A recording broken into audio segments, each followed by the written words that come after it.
ببینیم در صحنه آسته ارسال سروش رفیعی، اونجا مجید علیاری بود که کامل بغل کرد.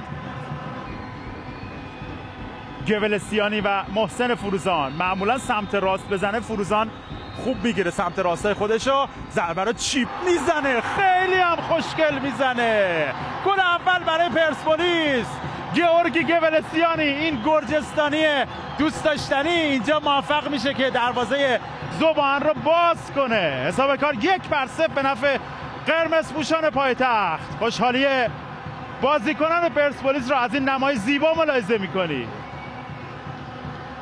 این هم هواداران پرسپولیس که در هوای سرد ورزشگاه فولادشهر حضور دارند.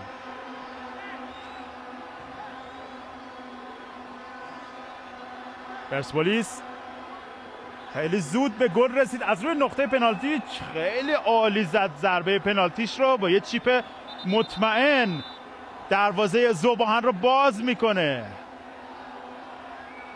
دقیقاً به وسط زد و محسن فروزان رو مغلوب میکنه. گولسیانی پرسپولیس رو 1-0 پیش میندازه در فولادشهر، اما به نظرم این پایان کار نخواهد بود. این بازی دوباره آبستن حوادث متعددی خواهد بود.